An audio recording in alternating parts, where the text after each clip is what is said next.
Hey, what is up, y'all? Welcome back to my channel, Serendipity. Today I'm going to be reacting to the top 10 things in British culture impossible to explain to non-Brits. I don't even know what they could, I tried to predict, but I don't know what what British culture is impossible to explain to non-Brits. So let's see what's so confusing. I love to laugh. Toast, I've been meaning to talk to you. You're talking to me now? Yes. It's about the sense of humour issue.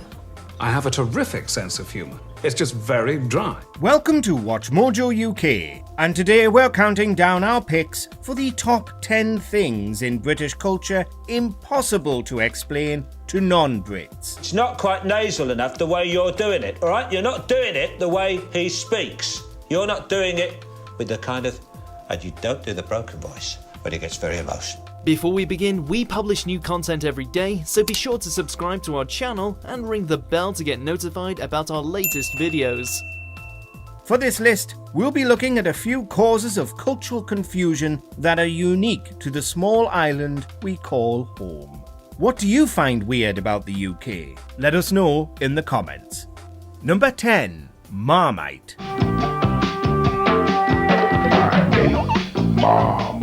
A dark brown Wow, that literally looks like tar. savoury spread invented in the late 19th century and made from yeast extract sludge left over from brewing beer. Sounds yummy. Well, actually, it doesn't. But Marmite fans know the very real joy it can bring when spread thinly on hot buttered toast, with a fresh brewed cup of tea to balance out the salty flavour. It doesn't take long before new recruit 𝐂𝐤𝐤𝐿 finds another jar in a shocking state. Oh no. What's the matter? It's a baby one. Okay, don't panic. It's not been used in months. Not all Brits feel the same though, and Marmite is famously marketed as a polarising food that you either love or hate. The proper stuff is only manufactured in the UK in the Burton-on-Trent Marmite factory. Do you like Marmite? Let me know. It's been there since 1902 and produces roughly 50 million jars in a year. And no, Australia, Vegemite is not as good. Number 9. Public schools are private schools. Settle down. You'll often hear it said that our country is run by public school boys. However, this doesn't mean what it might in other parts of the world. It doesn't imply that these politicians went to state-funded institutions and pulled themselves up by their bootstraps.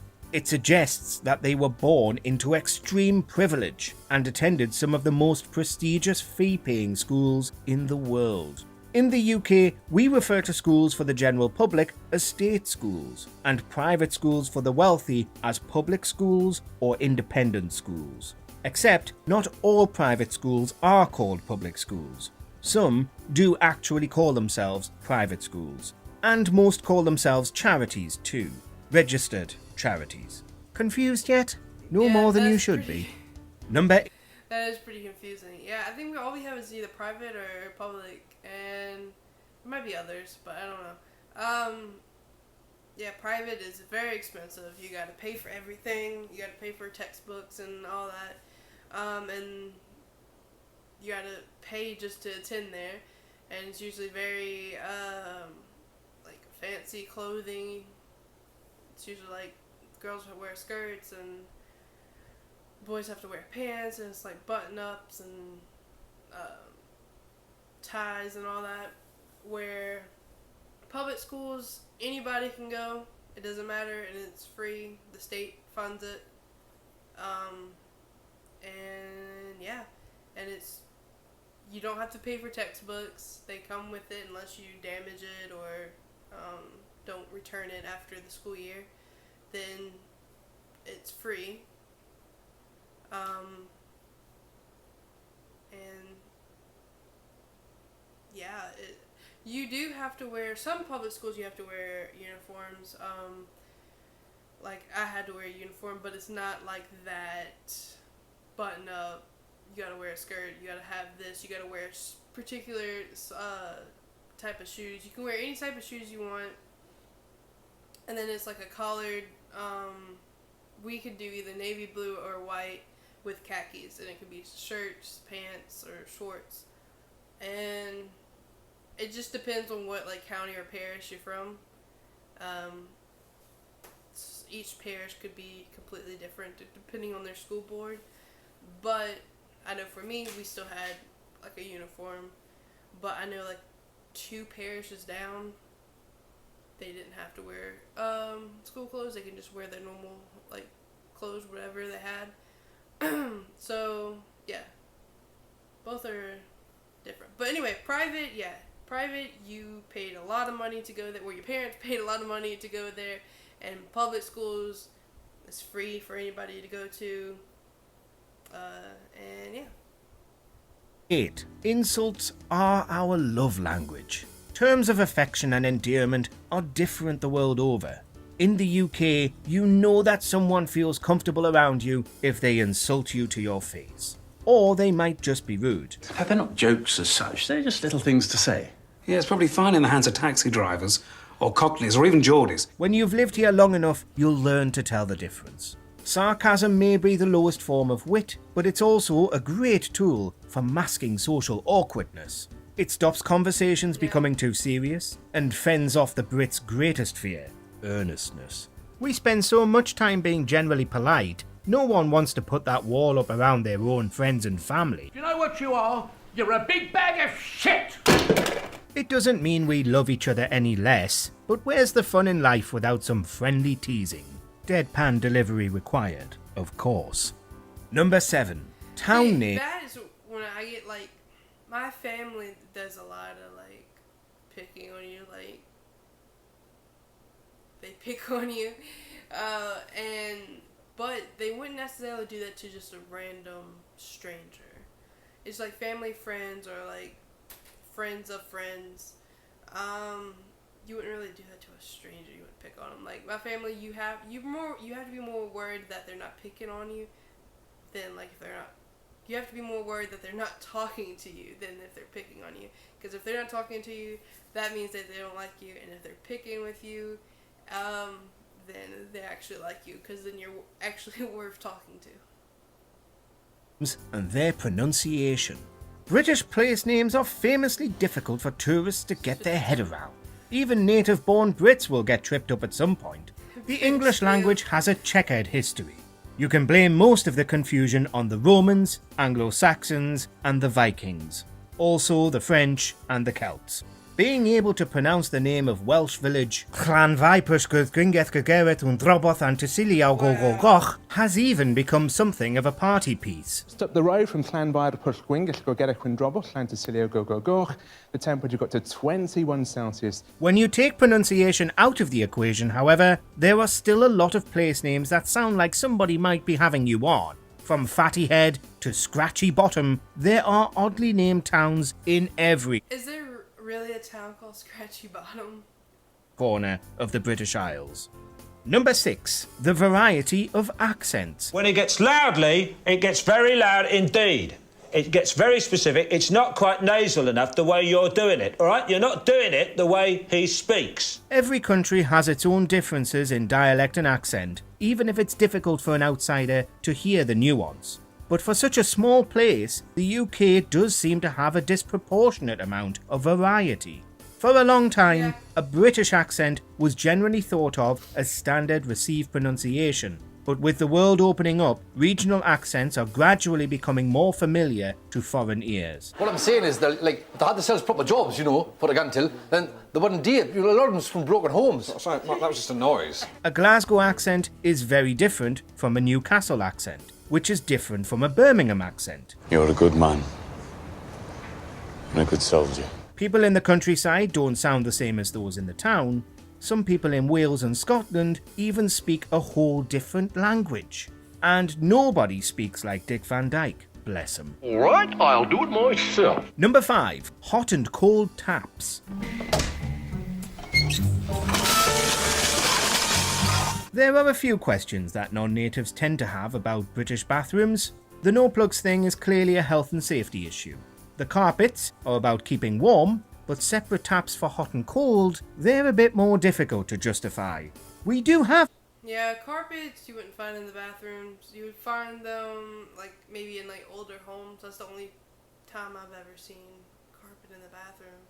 Our reasons, they're just not really relevant anymore. Historically, cold water came from the mains and was safe to drink. I'm quite all right, Barbara. I ran it under a cold tap. Hot water was a later addition to UK households.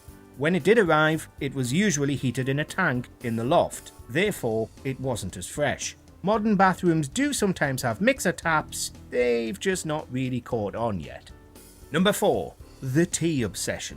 No, Britain is not the only country to enjoy a nice cup of tea. Do you know, I can't remember the last time I had a good cup of chai. But we are quite singular in the way we take it. It's possibly only the Irish who also understand this one. For the real tea drinker, you must understand this is not just a casual beverage. It is usually an addiction, begun in late childhood.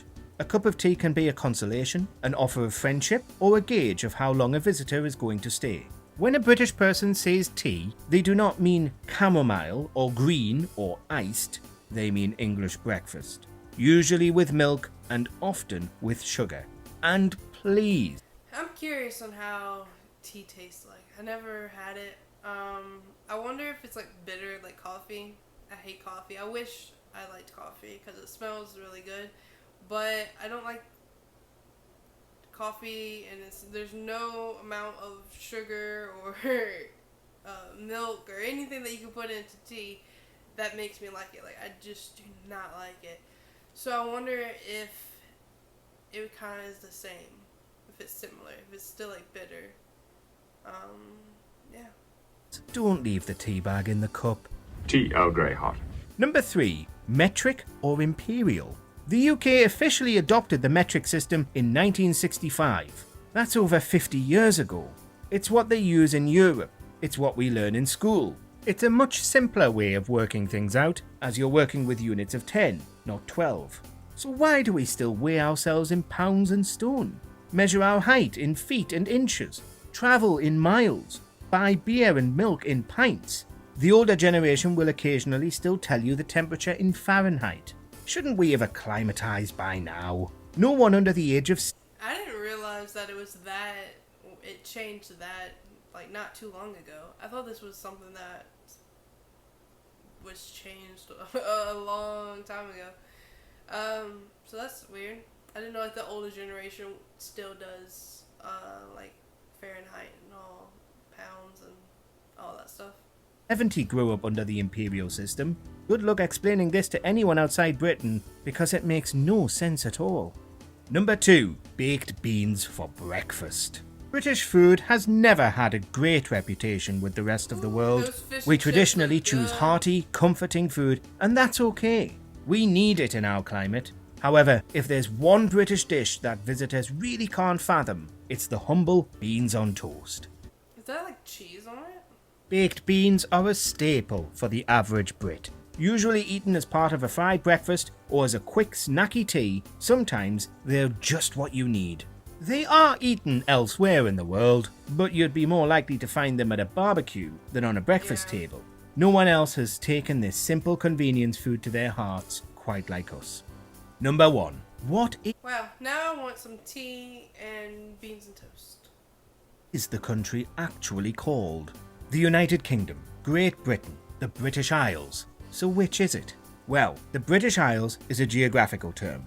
It describes a group of islands including Great Britain, the island of Ireland, the Isle of Man, the Scottish Isles, and the Scilly Isles. Great Britain is the biggest island in the group and is made up of England, Scotland, and Wales. The United Kingdom is a political union. Full name, the United Kingdom of Great Britain and Northern Ireland. It includes England, Scotland, Wales, and Northern Ireland. The red, white, and blue flag is the Union flag, or Union Jack, and is composed of flags from England, Scotland, and Northern Ireland, but not Wales. Got it?